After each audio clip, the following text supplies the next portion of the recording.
Siempre habíamos asociado a las vacunas con los niños, pero a propósito del COVID-19, las vacunas han estado muy presentes en nuestra conversación desde hace 2 años.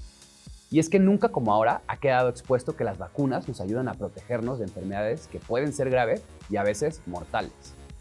Como adultos, debemos estar atentos a esto, ya que ponernos una vacuna nos protege a nosotros y a las personas a nuestro alrededor.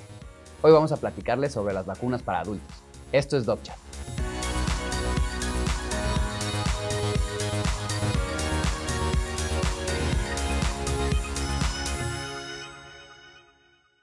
Bienvenidos a DocChat. El día de hoy estoy con la doctora Brenda Gómez. Ella es infectóloga y el día de hoy vamos a platicar sobre vacunación en adultos. ¿Cómo estás, Brenda? Hola, encantada de estar aquí de nuevo. Muchísimas gracias. Sí. Y padrísimo el tema que vamos a platicar el día de hoy. Sí, gracias por estar otra vez con nosotros. Estuvimos platicando súper padre la vez pasada y ahora creo que nos compete un tema súper interesante. Súper. Que creo que en general la población en México y en muchos países como que asociamos justo, ¿no? Nos vacunamos de niños, pero de adultos se acabó. Como que decimos, oye, pues ya me las pusieron de niño. Todas, ¿no? Exacto. Entonces, ¿nos podrías platicar cuáles son las vacunas que deberían los adultos ponerse? Sí, claro, pues hay varias vacunas que digamos que podemos dividir en diferentes como contextos en los que nos tendríamos que revacunar, pero por supuesto tenemos que hablar de los pacientes sanos, la población adulta que no tiene enfermedades de riesgo y los pacientes que tienen algunas condiciones que son específicas que pueden ponerlos en riesgo de adquirir algunas condiciones que también los pueden complicar. Entonces, en ese sentido, hay ciertas vacunas que tenemos que considerar. Yo creo que la más famosa o la más importante es la vacuna que le dicen de la neumonía, que es la de neumococo, que hay varias versiones de ella, 2 muy recientes que se acaban de aprobar en Estados Unidos y que se tiene que considerar muy bien. Otra es siempre estar pendiente de la vacunación de hepatitis B, sobre todo las personas que pues tienen actividad sexual, no importa qué, ¿no? Las personas que nos dedicamos a la salud y entonces estamos en contacto con materiales punzocortantes, las personas que pueden tener riesgo por actividades específicas de su trabajo o que son usuarios de drogas intravenosas también, ¿no? También tenemos que hablar de herpes zóster, de la vacuna de la varicela, que muchas veces en algunas ocasiones no la recibiste cuando eras pequeño, pero tampoco sabes o estás seguro si tuviste infección de varicela, ¿no? ¿Qué más? Bueno, por supuesto COVID, por supuesto influenza, claro, y algunas poblaciones muy específicas que requieren vacunas contra organismos intracelulares como meningococo o como Haemophilus influenza y bueno, por supuesto la gente que nos gusta viajar mucho y entonces tenemos que protegernos contra algunas enfermedades que son endémicas de algunos lugares. Claro, que hay también, porque sé que lo tocamos un poco en el tema pasado, pero papiloma humano también. Por supuesto, todas las personas que después de los 9 años, ahorita si quieres platicamos un poquito más, pero definitivamente papiloma humano es una de las cosas que además de que todo el mundo podemos estar expuesto, nos puede prevenir cáncer.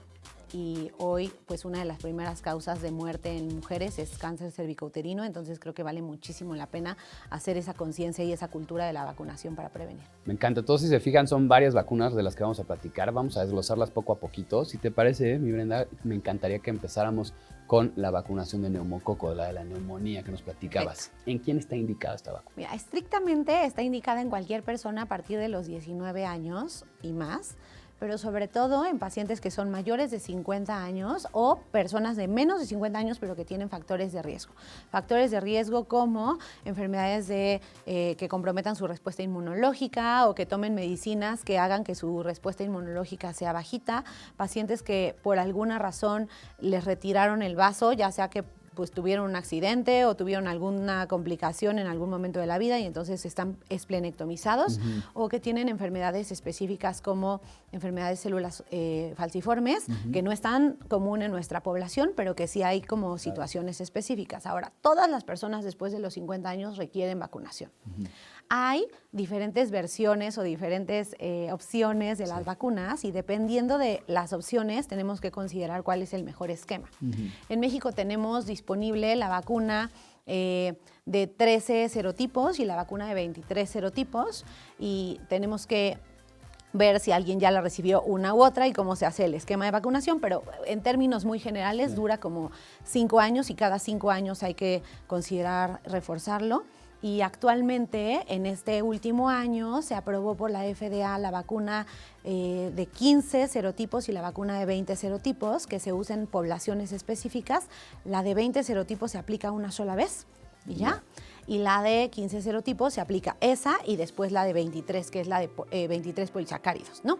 Pero lo importante de saber no es tanto qué esquema me toca, eso pues claro que lo pueden consultar con cualquiera de nosotros, pero el chiste es estar vacunado, porque el neumococo es una de las principales causas de neumonía en el mundo y es la que tiene una mortalidad muchísimo más elevada. Entonces, sobre todo en pacientes que tienen alguna respuesta inmunológica bajita, sí, es súper importante.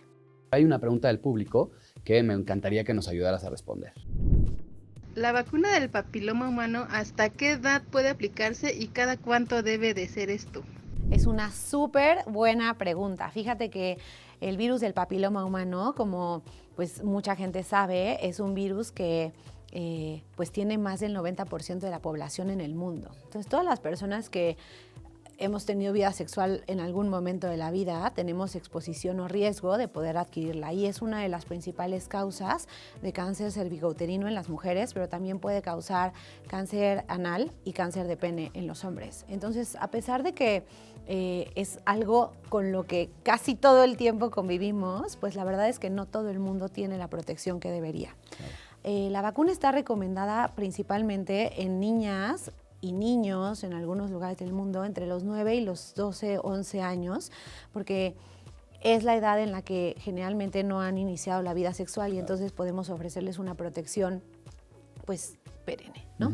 Ahora, hay dos diferentes tipos de vacuna contra el VPH, que es la de 4 serotipos, que tiene protección contra 2 de los serotipos más importantes que no son malignos, que son el 9 y el 11, pero que causan las verrugas por VPH, claro, y contra los dos, digamos, más importantes que causan enfermedad de cáncer, sí, ¿no? Que son el 15 y el 16. Pero también hay otra versión de la vacuna que tiene 9 serotipos, que incluye los cuatro que ya te mencioné anteriormente, y otros 5 que son los que epidemiológicamente le siguen en orden de frecuencia a los que son productores o que inducen, claro, cáncer, ¿no?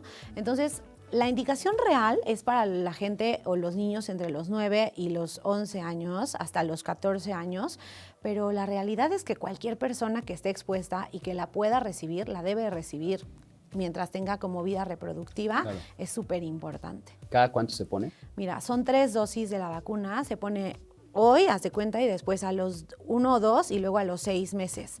Y es súper importante sí completar el esquema, claro, para pues estar bien protegido. Es, claro, una vacuna que forma parte, digamos, como de el esquema de vacunación gratuito para esa población de edad, pero que se puede conseguir en el medio privado, aunque es un poquito elevada, sí, de precio. Vamos a ir con otra pregunta del público que es también un poco sobre vida sexual. Padrísimo, sí. Me han recomendado mucho ponerme la vacuna de la hepatitis. ¿Será necesario o puedo prescindir de ella? Pues esa es una súper pregunta. Como nosotros siempre decimos, hay 3 tipos de virus de la hepatitis más frecuentes que afectan a los humanos. Hay otros más, pero los 3 principales son hepatitis A, hepatitis B y hepatitis C. La hepatitis A, pues ustedes saben que es como la que se adquiere a través de la ingesta de alimentos contaminados generalmente y es la que muchísimas personas padecieron durante la infancia, ¿no? Que los niños de repente así como medio molestitos y la mamá y fiebre y no sé qué, y a los adultos les puede dar una infección por hepatitis A fulminante. Entonces sí es muy importante saber si estuviste expuesto o si tuviste esa enfermedad o si te tienes que vacunar. La gente que no sabe si tuvo la enfermedad se puede vacunar, aunque en México no es una vacunación obligatoria porque muchas personas estuvimos expuestos en la infancia. Pero es potencialmente mortal si no se trata a tiempo o en algunas condiciones. Pero esa no se transmite vía sexual. La que sí es hepatitis B y hepatitis C. Para la hepatitis C no hay vacuna, pero para la hepatitis B sí.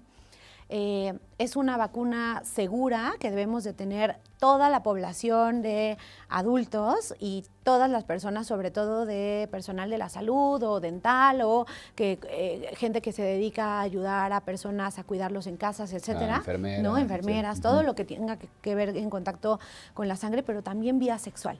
Y la hepatitis B es un virus que la mayoría de las personas cuando se infectan resuelven de manera espontánea, pero hay un 10 a 20% que se quedan de manera crónica con la enfermedad y que eso puede condicionar a enfermedad hepática, cirrosis y cáncer hepatocelular, igual que la hepatitis C, nada más que la diferencia con hepatitis C es que el 90% se queda en la enfermedad y solo el 10% la resuelve.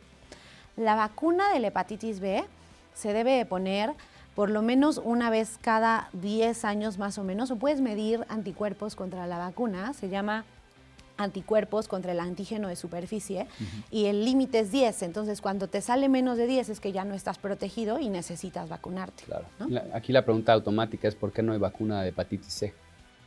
Esa es una muy buena respuesta para los investigadores, pero todavía no está, digamos que disponible y está en proceso junto con la vacuna de VIH y esperemos que en los próximos años podamos ver la luz en ese sentido. Súper.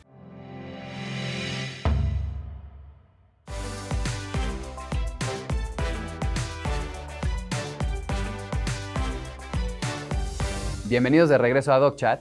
Estoy con la doctora Brenda Gómez, ella es infectóloga y estamos hablando de vacunación en adultos. Hay otra pregunta de otra vacuna que me encantaría que nos ayudaras a responder. Doctor, ¿a qué edad se pone la vacuna del herpes zóster y cada cuándo se tiene que reforzar? Es una súper buena vacuna porque el herpes zóster, como sabemos, o nada más para mencionarlo, es la reactivación del virus de la varicela. Entonces, si tuviste varicela de niño, en la adultez o en algún momento de tu vida puedes tener una reactivación en forma de herpes zóster que es pues bastante complejita porque puede afectar un dermatoma, que es un sitio, digamos, del nervio periférico que rodea a una parte del cuerpo, pero en pacientes inmunosuprimidos puede afectar más de un dermatoma o puede estar en lugares, como tú sabes, ahí en el trigémino, que es este nervio que le da como toda la sensibilidad pues al ojo, a la nariz, a la boca, ¿no? O en el facial, ¿no? O sea, en como el caso de Justin Bieber, para los que justo. fue algo popular, se le paralizó la cara, ¿no? Y fue por una infección por herpes, una reactivación. Entonces, justo es, pues digamos que se inflama un nervio, ¿no? O sea, se inflama un nervio porque el virus tiene mucho tropismo, que es como mucha afinidad por justamente las células nerviosas, y entonces la inflamación o la infección está realmente a nivel nervioso, no tanto afuera, ¿no? Pero tiene síntomas en la piel y es muy molesto y puede terminar con una neuritis crónica, que es este dolor pues para siempre de ese trayecto nervioso que muchas veces es incapacitante. Entonces sí vale mucho la pena la vacuna. Y entonces, ¿cuándo te puedes poner esta vacuna? Mira, estrictamente está indicada para todas las personas mayores de 50 años. Pero hay dos tipos de vacuna disponibles, digamos, de herpes zóster. Una que es de virus vivos atenuados y con eso tenemos que tener mucho cuidado, sobre todo con pacientes que tienen condiciones inmunosupresoras, ¿no? Que toman medicinas porque se les puede activar el virus en vez de protegerlos. Claro. Está contraindicada, por ejemplo, en mujeres embarazadas. Pero hay una vacuna recombinante que afortunadamente estamos próximos a tener en México en los próximos 2 meses, yo creo, que es como muchísimo más segura y que nos puede dar mucha más protección, ¿no? Ahora, esta vacuna está indicada, te digo, en más de 50 años o en pacientes que tengan cualquier estado de inmunosupresión. O defensas bajas, digamos. Defensas bajas, ¿no? Y sobre todo, esta última que te mencioné sí se puede poner en pacientes que ya tuvieron un episodio de herpes zóster y que entonces se tienen que vacunar para que no vuelva a pasar, ¿no? Claro, claro. Hay otra pregunta que también te quiero hacer y esto es un poco sobre otras enfermedades. ¿Qué hay de la vacunación, por ejemplo, en sarampión, en tétanos? Ah, buenísimo. Pues mira, sarampión es una vacuna que viene compuesta con otras 2 que le acompañan, que es sarampión, rubiola y paperas. Y la verdad es que sí es súper importante, sobre todo las personas que nacieron antes de 1957, 59, si no me equivoco, que no tienen antecedente de haber recibido la vacuna o que no saben si estuvieron de chiquitos con la enfermedad. Si ya sabemos que tuvieron la enfermedad, no necesitan revacunarse.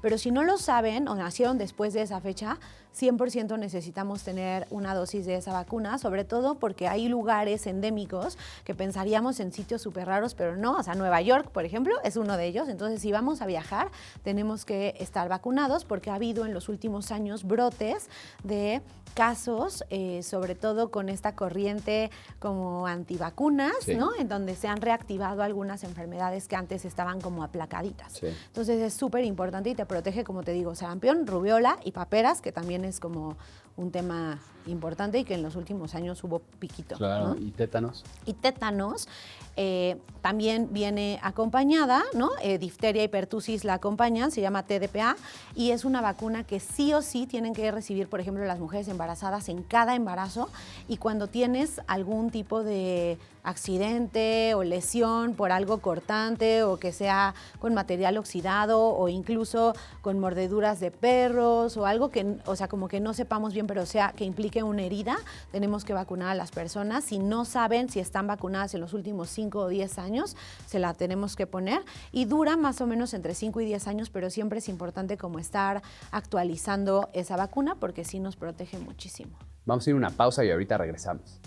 Hola, ¿cómo estás? Bienvenido a otra cápsula de nutrición. Soy Adriana Puente, nutrióloga clínica, y en el video de hoy vamos a hablar de alimentos antiinflamatorios, así es que acompáñame, por favor.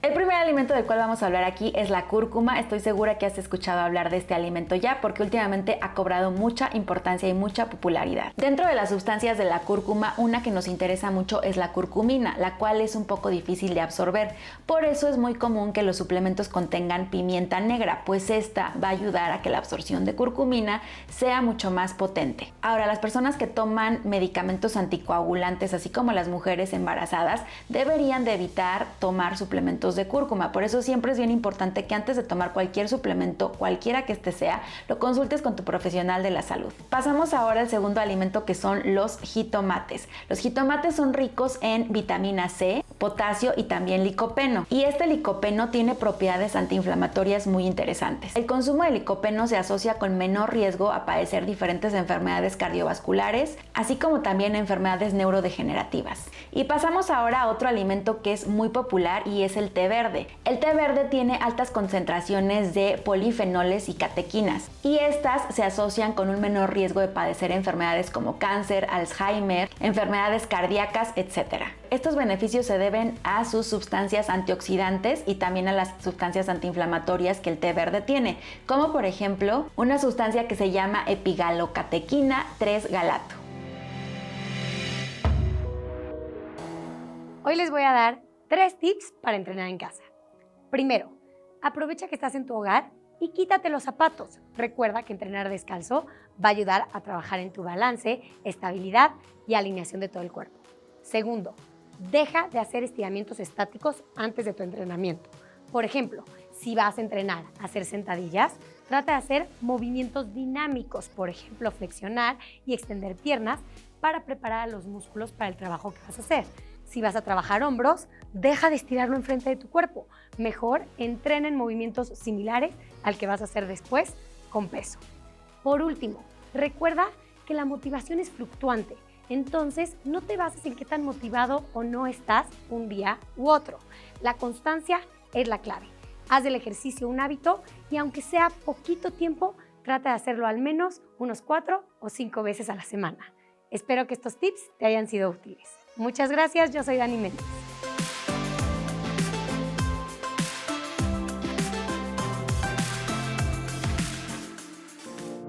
Bienvenidos de regreso a DocChat. Estoy con la doctora Brenda Gómez, ella es infectóloga y estamos hablando sobre vacunación en adultos.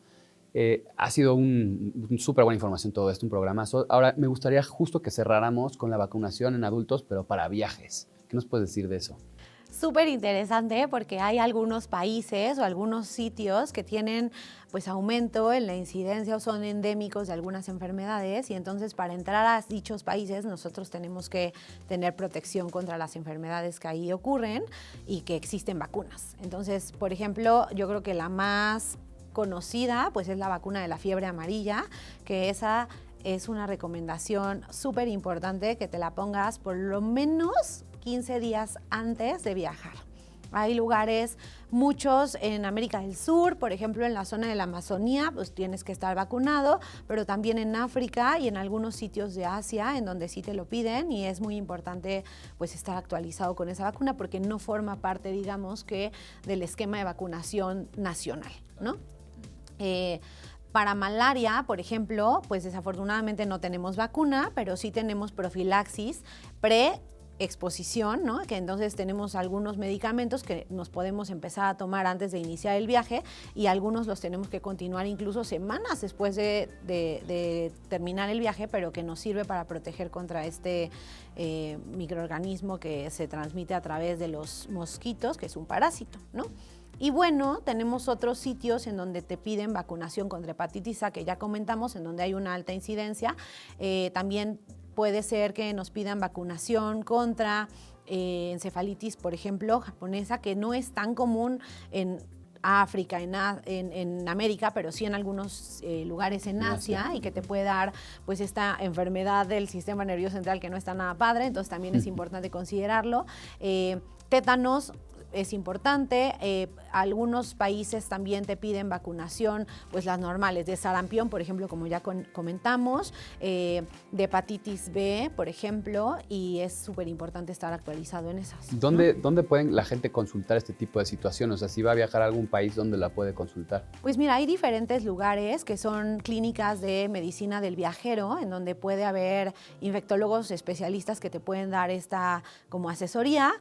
Nosotros obviamente podemos también hacerlo, pero por ejemplo, hay en la UNAM la clínica del viajero, también en algunos hospitales o instituciones públicos y privados tenemos estas clínicas del viajero en donde hacemos como todo un análisis de los lugares, los sitios que vas a ir a visitar y todas las recomendaciones que tienes que tener, ¿no? Hay algunas enfermedades, por ejemplo, del viajero que no tienen vacuna, pero por ejemplo, para enfermedades otras como de mosquitos, dengue, zika, chikungunya, ¿cuáles son las recomendaciones si no hay vacuna? Pues mira, es protección, sobre todo como con ropa que sea pues larga o que te cubra muy bien como las partes expuestas de la piel, repelente contra mosquitos, siempre, siempre, siempre, siempre, estarte hidratando y ante cualquier síntoma que parezca dengue o alguna infección por transmisión de vectores, que puede ser fiebre, dolor de músculos, de articulaciones, dolor de cabeza, etcétera, siempre consultar al servicio médico del país en donde estés o a tu médico para que te dé las recomendaciones y se hagan los test necesarios. Claro, ¿no? Justo esto de transmisión de vectores quiere decir que te lo pasa a lo mejor un animal como los... Exacto, ¿no? Que el virus o el parásito o el microorganismo viene en un animalito que puede ser transmisor. Por ejemplo, ahí también, que no son mosquitos, está Lyme, que está súper pues de moda, sí, ¿no? Que se transmite por picadura de garrapatas, pero las garrapatas no nada más transmiten Lyme, transmiten otros muchos parásitos y otros tipos de microorganismos que también pueden dar este tipo de manifestaciones, ¿no? Ha sido un placer estar contigo hoy, Brenda. ¿Dónde te puede escribir la gente para alguna pregunta, consulta, etcétera? Claro, pues con mucho gusto. Mi cuenta de Twitter se llama @bredgg y mi cuenta de Instagram es @doctora.brendagomez y yo estoy en el Hospital ABC y cualquier cosa pues estoy a sus órdenes. Ha estado buenísimo esta plática. Muchísimas gracias por venir hoy. No, muchas gracias a ti por invitarme. Gracias y bueno, recuérdenos por favor estar escribiendo aquí sus dudas, todas las preguntas. Aquí les traemos toda la información súper fidedigna para que se informen bien y tomen adecuadas decisiones. Nos vemos en la próxima.